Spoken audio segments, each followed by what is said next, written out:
ने देखा होगा कल बरेली के अंदर हो मौलाना भूल गया कि शासन किसका है। अब उत्पातियों और उपद्रवियों को पता लगेगा कि 7 पीढ़ियां याद आएंगी उनको। कभी कभी बुरी आदतें जाती नहीं लोगों की, तो उसके लिए उनकी डेंटिंग पेंटिंग करवानी पड़ती है कायदे से। हमने कहा जाम नहीं होगा, कर्फ्यू भी नहीं लगेगा, लेकिन कर्फ्यू का सबक तुम्हें ऐसा सिखा देंगे कि तुम्हारी आने वाली पीढ़ी दंगा करना भूल जाएगी। दंगे होते थे, दंगाइयों को मुख्यमंत्री आवास में बुला के सम्मानित किया जाता था, दंगाइयों की अवभगत होती थी। पर्व और त्योहारों के दौरान आपने देखा होगा, जब भी पर्व और त्योहार आते थे उत्पात शुरू हो जाती थी। अब उत्पातियों और उपद्रवियों को पता लगेगा कि 7 पीढ़ियां याद आएंगी उनको,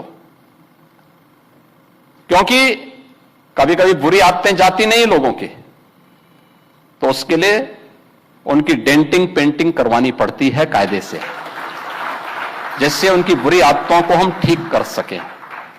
और यही डेंटिंग पेंटिंग आपने देखा होगा कल बरेली के अंदर हो मौलाना भूल गया कि शासन किसका है। वो ये मानता था धमकी देंगे और हम जबरदस्ती जाम कर देंगे।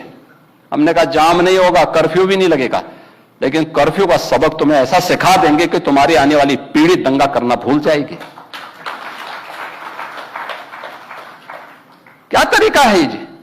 आप सिस्टम को ब्लॉक करना चाहते हैं, और यह प्रवृत्ति थी यूपी के अंदर 17 के पहले। तौसीक रजा तो गया और अपने साथ दर्जनों नहीं सैकड़ों परिवार को ले डूबा।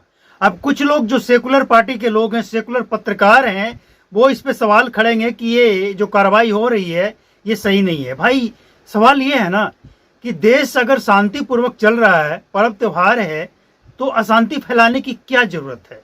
अरे आई लव क्या लिखना है, क्या करना है, ये करो, दायरे में रहकर करो। इसको रोड पर प्रदर्शन करने की क्या जरूरत है? मतलब क्या साबित करना चाहते हैं ये लोग? साबित क्या करना चाहते हैं?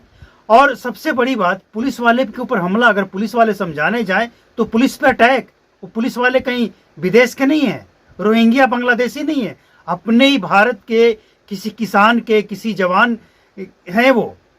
और जाहिर सी बात है कि चाहे वो देश पे खड़ा जवान हो या फिर देश के अंदर पुलिस वाले हो, वो अपने ही परिवार के अंदर के होते हैं ना, और वो हमारी रक्षा के लिए होते हैं ना। उनके ऊपर अटैक कर देना हथियारों से, पत्थर से, पेट्रोल बम से, आप समझिए लगभग 2000 लोगों को चिन्हित किया गया। इसमें 2000 लोग से ज्यादा शामिल था, और इसमें से जो गिरफ्तार हुआ है लगभग 45 से 50 लोगों को गिरफ्तार किया गया है। तौसीक रजा तो गया ही, ये ना बहुत उछल रहा था, ये बहुत ज्यादा उछल रहा था। अपने आप को बहुत बड़ा अपने आप को इस्लामिक नेता कह लीजिए या फिर इसको मौलाना कह लीजिए, ये समझता था कि हम बहुत बड़ा है, हमें कोई कुछ कर नहीं सकता है। लेकिन ये भूल गया कि योगी आदित्यनाथ हैं और देश इस समय शांतिपूर्वक हर पर्व त्योहार मनाता है। अगर ऐसे मौलवी कहीं दंगा भड़काने का प्रयास न करे तो।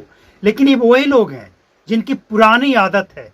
अभी आदत आसानी से तो जाएगी नहीं, तो पक्का इलाज करना पड़ेगा। योगी आदित्यनाथ ने पक्का इलाज करने का व्यवस्था कर दिया है, और उन्होंने खुलकर, आपने सुना, खुलकर कह दिया है कि 7 नस्लें जो आने वाली है ना, वो याद रखेगा कि कभी दंगा भड़काने का प्रयास किया था तो अंजाम क्या हुआ था योगी आदित्यनाथ की सरकार में।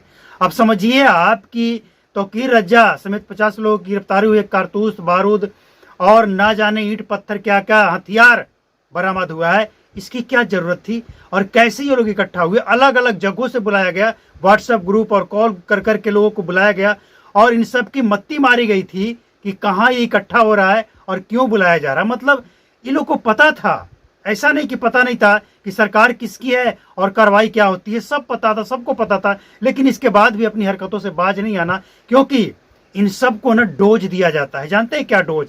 एक तो फंडिंग होती है, और दूसरे कुछ जो सेकुलर नेता है वो डोज देते हैं कि हम हैं, संभाल लेंगे।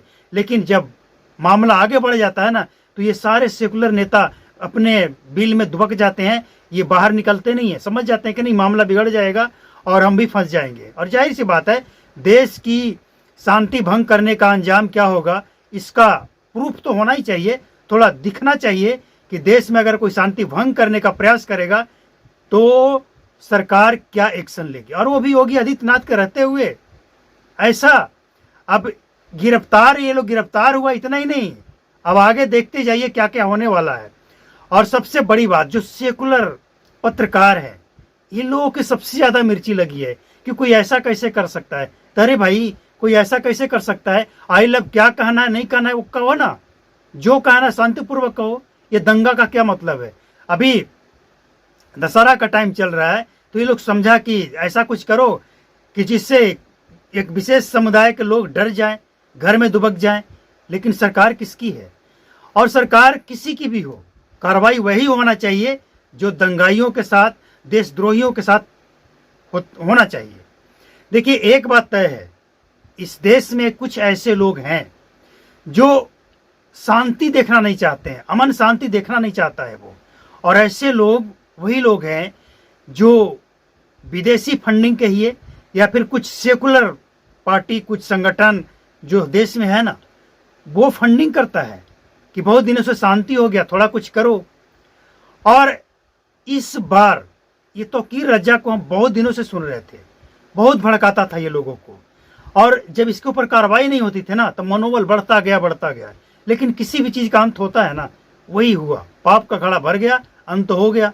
बस अब जो कार्रवाई होगी ना, उसकी 7 नस्लें सचमुच याद रखेगी। अब इसके पास क्या है, कितनी संपत्ति है, कितने अवैध हैं, सब कुछ खंगाला जाएगा। और इसके साथ जो जो लोग शामिल था ना, साथ में समर्थन करने वाला, उन सब की पूरी जन्म कुंडली, पूरी हिस्ट्री निकाली जाएगी। और जब हिस्ट्री निकाली जाती है ना, तो कुछ न कुछ अनलीगल निकल ही जाता है। और जब अनलीगल निकलता है तो फिर होती है कार्रवाई। और अनलीगल निकलना ही है। ये लोगों को बहुत पहले से संरक्षण मिला हुआ था, सेकुलर नेता की तरफ से संरक्षण। और जिसको संरक्षण मिलता है वो कानून, संविधान सब भूल जाता है। तो तौकीर रजा और कुछ और मौलाना भी है, कुछ और मौलाना है जो भड़काऊ भाषण, भड़काऊ तकरीरें दे देकर लोगों को भड़काता है। और आपको पता ही है ये लोग इकट्ठा होने वाले कौन लोग हैं। जाहिर सी बात है, ये सब जाहिल, अनपढ़, मदरसे में पढ़े लिखे, कुछ पता ही नहीं है। और इन लोगों का ब्रेन वॉश कर दिया जाता है, बॉस, ब्रेन वॉश, ताकि ये असली और नकली की पहचान न कर पाए कि देश हित क्या है और देश खिलाफ क्या है। बस तुम जहन्नुम में जाओगे और 72 हूरों के पास जाओगे, सीधा स्वर्ग। स्वर्ग नहीं, उन लोगों का जहन्नुम होता है ना। क्या होता है? जो भी होता है वो होने दो, जाओ, मतलब नहीं है किसी को। लेकिन एक बात तय है कि तौकीर रजा ने जो किया, एक बात अच्छा किया है कि एक मैसेज दिया है पूरे भारत के लिए कि भाई जो फन उठाओगे देश के खिलाफ, शांति और अमन के खिलाफ, उसके साथ तो यही होगा। और जब होगा तो पूरा दुनिया, पूरा देश